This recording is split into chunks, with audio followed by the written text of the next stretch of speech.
নমস্কার বন্ধুরা, আবারও উর্মি মাস্তি রেসিপি চ্যানেলে আপনাদের অনেক অনেক স্বাগত জানাই। আজ আমি আপনাদেরকে বানিয়ে দেখাবো দারুণ স্বাদের ডিম পেঁয়াজের নতুন একটি রেসিপি। আজকের এই রেসিপির জন্য দেখুন এখানে আমি নিয়ে নিয়েছি 3টে সেদ্ধ ডিম। আমি এখানে 3টে নিয়েছি, আপনারা আপনাদের পরিমাণ অনুযায়ী নিয়ে নেবেন। নিয়েছি পরিমাণ মতো আদা, রসুন আর লঙ্কা। লঙ্কাটা আপনারা যে যেরকম ঝাল পছন্দ করেন সেই রকম পরিমাপে নিয়ে নেবেন। নিয়েছি 5-6 কোয়া কাজু বাদাম। এখানে কাজু বাদামের পরিবর্তে আপনারা চারমগজও নিয়ে নিতে পারেন। আর নিয়েছি 2টো পেঁয়াজ, আর 2টো পেঁয়াজকে আমি 2 রকম ভাবে কেটে নিয়েছি। দেখুন একটা বড় সাইজে কেটেছি আর একটা জিরি জিরি করে কেটে নিয়েছি।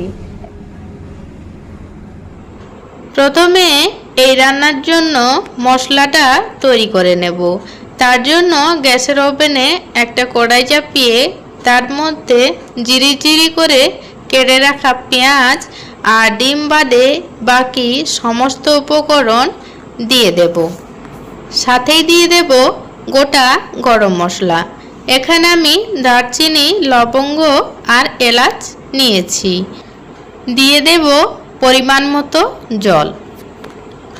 জল দিয়ে খুব ভালোভাবে সমস্ত উপকরণ সিদ্ধ করে নেব। যতক্ষণে মশলাটা সিদ্ধ হচ্ছে ততক্ষণে এদিকে আমি এই যে সিদ্ধ ডিমগুলো রয়েছে এই সিদ্ধ ডিমের গায়ে এইভাবে দাগ কেটে দেব। এতে কি হবে, ডিমগুলো যখন তেলে ভাজবো তখন ছিটেও আসবে না আর গ্রেভি খুব ভালোভাবে ডিমের ভিতরে ঢুকে যাবে।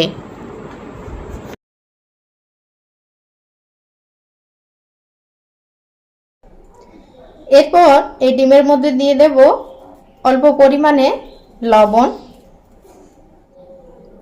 অল্প হলুদের গুঁড়ো আর অল্প লঙ্কার গুঁড়ো।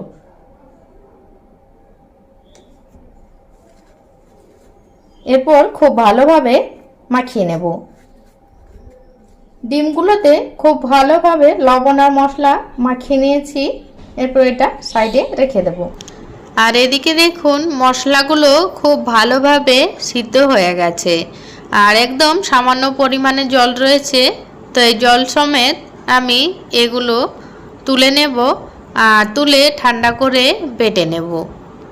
এই জলটা একদমই ফেলবেন না, কারণ এই জলের মধ্যেই সমস্ত গুণাগুণগুলো রয়েছে। সব উপকরণগুলো তুলে নিয়েছি। এরপর ওই কড়াইতে দিয়ে দিচ্ছি পরিমাণ মতো রিফাইন অয়েল। তেল গরম হয়ে গেছে।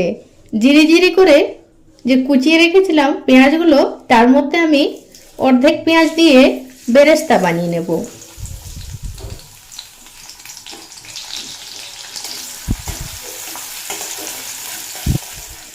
দেখুন বেরেস্তা ভেজে নেওয়া হয়ে গেছে। এরপর তুলে নেব।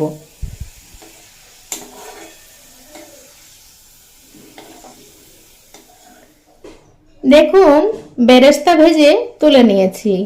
আর যেহেতু আমি এই রান্নাটা সরষের তেলে করব তার জন্যই রিফাইন অয়েলটা তুলে এর মধ্যে দিয়ে দিচ্ছি পরিমাণ মতো সরষের তেল।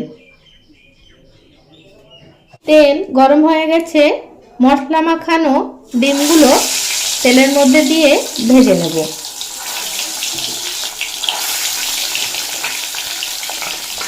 এই রান্নার জন্য ডিমগুলো খুব বেশি লাল লাল করে ভাজার প্রয়োজন নেই, হালকা হাতে ভেজে নিলেই হবে। ডিমগুলো ভেজে নেওয়া হয়ে গেছে, তুলে নেব।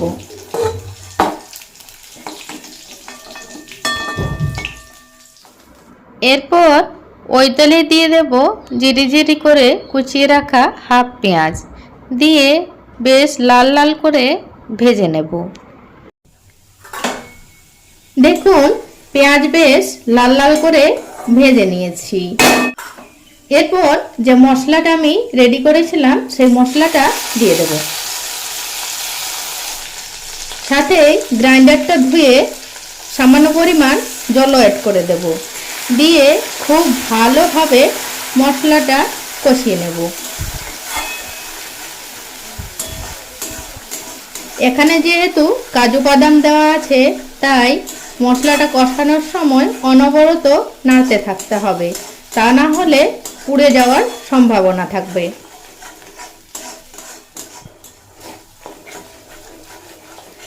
দেখুন মশলা খুব ভালোভাবে কষানো হয়ে গেছে। এরপর গ্রেভির জন্য এর মধ্যে এড করে দেব পরিমাণ মতো গরম জল। এখানে আপনারা গ্রেভিটা যে যেরকম রাখবেন সেই রকম পরিমাপে জলটা দিয়ে দেবেন। ঝোলটা ফুটে উঠেছে, এরপর যে ভেজে রেখেছিলাম ডিমগুলো সেইগুলো দিয়ে দেব, সাথেই দিয়ে দেব স্বাদ মতো লবণ। ডিম ভাজার সময় লবণের ব্যবহার করেছিলাম, তো সেই বুঝেই এখানে লবণটা দিয়ে দেবেন। আর স্বাদটা ব্যালেন্স করার জন্য একদম সামান্য পরিমাণে দিয়ে দেব চিনি। চিনিটা পুরোপুরি অপশনাল। এর মধ্যে আর কোনো কিছুই ব্যবহার করব না, পরিমাণ মতো গ্রেভিটা রেখে নামিয়ে নেব। তো বন্ধুরা, যদি কেউ কখনো এইরকমভাবে ডিম না খেয়ে থাকেন, অবশ্যই একবার বানিয়ে দেখবেন, খেতে কিন্তু দারুণ টেস্টি হয়। গ্রেভিটা বেশ ঘন হয়ে গেছে, এই পর্যায়েই আমি নামিয়ে নেব। আর যে বেরেস্তাগুলো আগে বানিয়ে নিয়েছিলাম সেইগুলো এর উপরে ছড়িয়ে দেব। বন্ধুরা, এই ডিম বেরেস্তা দেখতে সুন্দর না হলেও খেতে কিন্তু দুর্দান্ত স্বাদ হয়। তো আমার আজকের রেসিপি যারা এতক্ষণ পর্যন্ত দেখছেন তাদেরকে জানাই অসংখ্য ধন্যবাদ। আমার রেসিপিটি কেমন লাগলো অবশ্যই কমেন্ট করে জানাবেন, ভালো লাগলে লাইক শেয়ার করে দেবেন। তো আজকে এই পর্যন্তই বন্ধুরা, দেখা হচ্ছে নেক্সট দিন।